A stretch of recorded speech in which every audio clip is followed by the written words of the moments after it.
जरा गौर से देखिए अपनी स्क्रीन पर दिख रही इस किताब को। आखिर एक किताब में ऐसा क्या लिखा हो सकता है जिसने देश की सबसे मजबूत मानी जाने वाली सरकार की नींद उड़ा दी?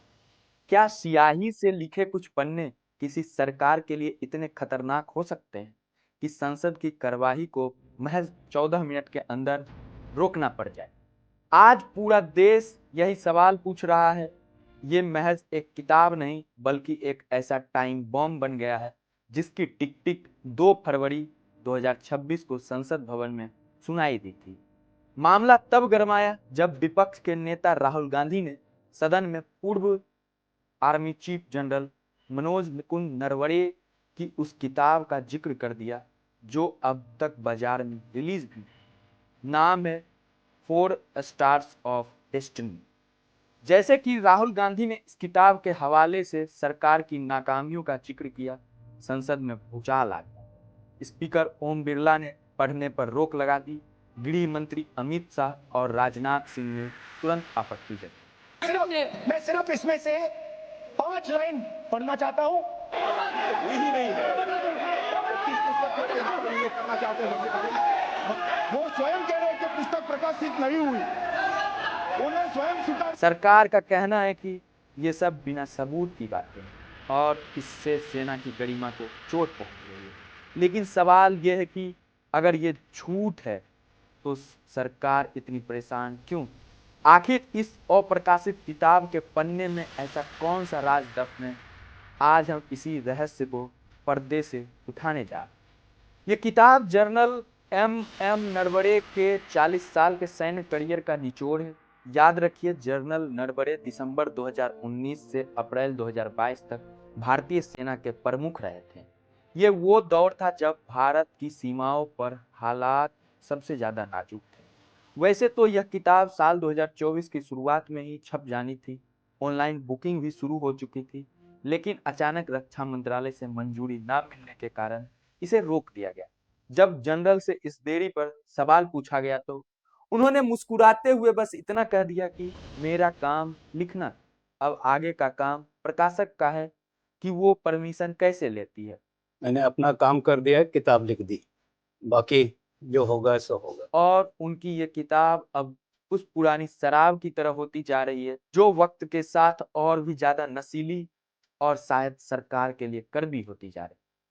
इस किताब का सबसे विस्फोटक हिस्सा 31 अगस्त 2020 की उस काली रात से जुड़ा हुआ है जब पूर्वी लद्दाख में भारत और चीन की सेनाएं आमने सामने।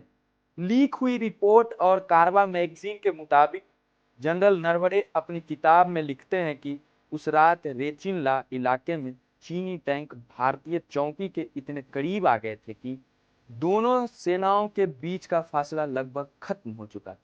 एक छोटी सी गलती और दोनों परमाणु संपन्न देशों के बीच भीषण युद्ध छिड़ सकता था। राहुल गांधी ने संसद में इसी हिस्से को उठाया।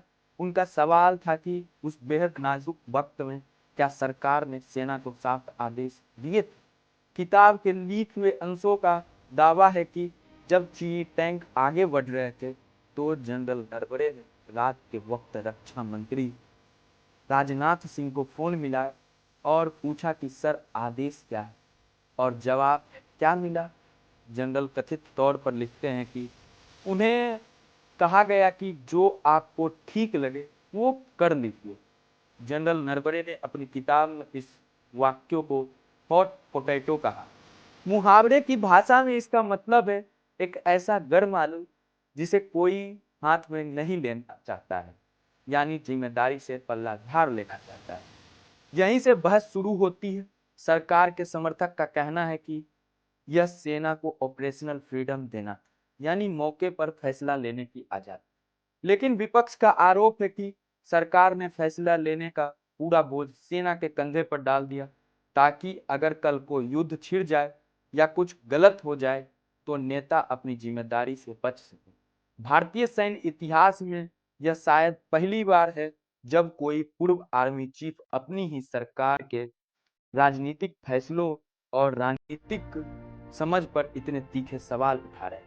ये सेना उस पुरानी परंपरा से बिल्कुल अलग है जहां खामोशी को ही अनुशासन मान लिया जाता था। संसद में जब राहुल गांधी ने कारवा मैगजीन लहराई, उसके कवर पर जनरल की तस्वीर के साथ मूवमेंटो ऑफ ट्रूथ लिखा था, तो सत्ता पक्ष में जमकर हंगामा छिड़ गया। स्पीकर ने नियम 349, 352, 353 का हवाला देकर उन्हें रोक दिया गया। नियम कहता है कि संसद में कोई भी ऐसा सामग्री नहीं रखी जा सकती है जो प्रमाणित न हो। साथ ही ऑफिशियल सीक्रेट्स एक्ट के तहत किसी भी रिटायर्ड जनरल को ऐसी बात सार्वजनिक करने से पहले मंजूरी लेनी होती है। रक्षा मंत्रालय का तर्क है कि किताब में ऐसी रणनीतिक जानकारियां हैं जो दुश्मन को फायदा पहुंचा सकती है। लेकिन विपक्ष का कहना है कि सरकार राष्ट्रीय सुरक्षा की आड़ में अपनी राजनीतिक छवि बचाती है। किताब का दूसरा सबसे बड़ा बम अग्निपथ योजना पर फोड़ा गया। दावा किया जा रहा है कि जनरल नरवणे ने इस योजना को bolt out of the blue कहा, यानी नीले आसमान से गिरा वज्र, अचानक आया हुआ झटका। जनरल का कहना है कि सेना को इतने बड़े बदलाव के लिए तैयार नहीं किया गया। जितनी सलाह मशवरा होनी चाहिए थी वो नहीं हुआ। अगर यह बात सच है तो ये सरकार के उस दावे की धज्जियां उड़ा देती है जिसने कहा था कि अग्निपथ योजना सेनाओं की पूरी सहमति और मांग के बाद लाई गई थी। हालांकि गृह मंत्री ने इसे सेना का रणनीतिकरण करने की कोशिश बताया, लेकिन दोस्तों यहाँ एक बड़ा सवाल खड़ा होता है जिसे नजरअंदाज नहीं किया जा सकता है। अगर लीक हुए हिस्से झूठे हैं, मनगढ़ंत हैं, तो सरकार या सेना ने अब तक मानहानि का केस क्यों नहीं किया? आखिर यह चुप्पी क्यों? क्या यह खामोशी इस बात का सबूत है कि किताब में लिखा हर शब्द एक कड़वा सच है? जनरल नरवणे जिन्होंने यह किताब लिखी, वे अब इस पूरे विवाद पर खामोश हैं। उनका कहना है कि मैंने अपना काम कर दिया, अब फैसला जनता की अदालत में। राहुल गांधी ने यह संदेश घर घर तक पहुंचा दिया कि 2020 में लद्दाख में जो हुआ वो वैसा नहीं था जैसा हमें बताया गया। फिलहाल ये 448 पन्नों की किताब रक्षा मंत्रालय की फाइलों में कैद है, लेकिन इसकी गूंज 2026 की राजनीति का सबसे बड़ा मुद्दा बन चुका है। ये किताब छपेगी या नहीं ये वक्त बताएगा, लेकिन इसने 2020 की सच्चाई पर जो बहस छेड़ दिया है उसे अब दबाना नामुमकिन लगता है। आप इस पूरे मुद्दे पे क्या सोचते हैं? क्या जनरल को ये सब लिखना चाहिए था?